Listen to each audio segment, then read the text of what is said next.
It's Miss Harris again, and we're on chapter 9 today. Vocabulary word half breed, a noun. It is a person whose parents are of different races, especially the offspring of a North American Indian and a person of white European ancestry. After Mia turns him down 4 times, he yells out real loud, I don't want no crooked eye half breed, no way. Page 51. Suspecting.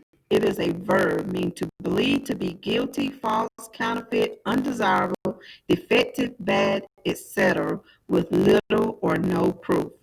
From the book. I told him that he's getting old, she says, that he probably hid it from himself, but if he don't find it soon, he's gonna start suspecting me. Page 55. Now I'm gonna read chapter 9. You can review slides 23 and 24 for your vocabulary for chapter 9. Janae and May are waiting at the door for me as soon as I get inside the building. Janae got spit on her finger. She's telling May to come closer so she can use it to help lay down them wild eyebrows of hers. May says, she better not put that stuff on her. Janae wipes her finger off on her shirt. I gotta talk to you, girl, Janae says to me. Then she tells May her brows look funny, like they painted on or something. What? I say, tell me now. Later, Janae says, telling May she needs to use her own spit on those brows. May sticks her finger in her mouth and traces her brows with it. She tells Janae to get off her case about her eyebrows, but she keeps wiping spit on them till the three of us are way down the hall. We're almost to May's locker when Kevin calls May over to him. She tells him she ain't got time to talk, that she's going to class. Kevin says, so, and keeps waving May over his way. After May turns him down 4 times, he yells out real loud, I don't want no crooked eye half breed, no way. That's when May stops, turns around, and stares Kevin down. May is so small that he could fold her up and put her in his pocket if he wanted. But she's all guts, and so she drops her books and goes to him. She don't get in his face, point her finger, or make her head go from side to side like some girls do. She's standing straight and still. She's talking slow and easy. I'm black like you, she says. Your daddy ain't black, Kevin says under his breath. He won't leave it alone. That Rice Walker father of yours ain't black, and neither is you, he says, picking up his books.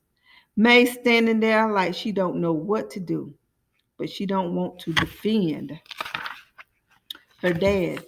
Shoot, he's the reason she always been picked on, but she don't want to back down either. If you want to know what I am, she says, look at my nose and my hair and my skin, not my mixed up mom and pops. Kevin starts to walk away, but he stops a minute to mouth off one more time. I seen your parents. That's why I know what you ain't, no matter what you say you is. Kids are standing around laughing. Me and Janae stick up for May, letting Cabbage Head Kevin know that he ain't God and he ain't got the right to say who's what. May's picking up her stuff, holding back tears. Kevin is about to start up again, but Janae says something that ends the whole thing. Kevin, wasn't the police at your house last week because your mom and dad was fighting on the porch again? She says, grabbing hold of May's arm and pushing her up the hall. Everybody start laughing good now. Kevin's trying to say she's lying, making stuff up, which she is, but May is our girl, and we ain't gonna let him keep roughing her up with his words. You three ding dongs think you smart, Kevin says, acting like he wants to come mess with us some more. We know we smart, I yell, turning around and making a face at him. Hey, Kevin, here's something for your stinking feet, Janae say, throwing one of her cotton balls at him. Then we start running, and we don't stop even when the principal yells after us to walk like we got good sense. The four of us ain't even in every class together, just a few. Today, Miss Brittle, our math teacher, has to tell us 3 times to be quiet. We're trying to tell Zora what happened with Kevin.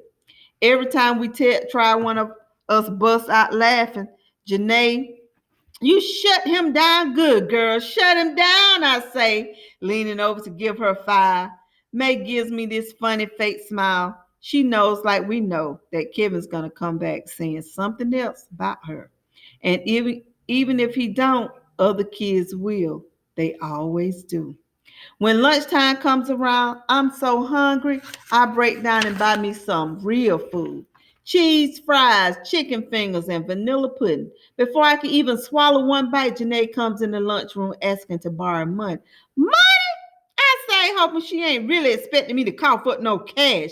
Yeah, Janae says, leaning over and taking a bite out of her homemade sandwich, the spiral curl hanging in her eyes, swinging back and forth like a rope. The rest of her hair shooting out the top of her head like a water fountain on high blast. Janae sticks her tongue out the corner of her lips and starts drawing on the table with a red pencil short has her baby finger. Next thing you know, there's a fat gray heart on the table with her and Ming's name in it. If I don't get some money real quick, she says, my granddad is gonna explode. Janae still got her tongue circling her lips like that's helping her draw better. I want to tell her to keep her tongue in her mouth, but I just listen up. Last week, somebody asked to borrow money from me. She said, she'll pay me back, but now she's broke. Ain't got a dime and neither do I. I'm trying to figure out who Janae lent money to.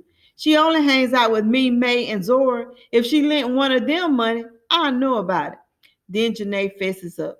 She says she got a hold of her granddad's stash while he was in the bathroom taking a pee. He's been looking for the missing money ever since. I told him that he's getting old. She says that he probably hid it from himself, but if he don't find it soon, he's gonna start suspecting me. You better tell whoever you lent that money to give it back, I said, taking that curl from in front of Janae's face and wrapping it behind her ear. Janae's drawing another heart on the table. I want to tell her to forget about me when he walks into the lunchroom wearing a new black leather jacket. I looked at Janae. She looks at me and starts with the stupid hearts again. Mean don't come over to us, which ain't like him. He stays with Sato and his friends. They're they fingering his coat, slapping him 5, asking how he coughed up the cash to pay for it. Shoot, they know his parents ain't buying leather. They put every penny they make back into their food truck. You got to give me the money, Raspberry, Janae say, moving over one seat to get closer to me. You know how my granddaddy is. If he don't find that $200 quick, he's going to know I took it. $200? You crazy. I say so loud, kids at the other end of the table turn and look away.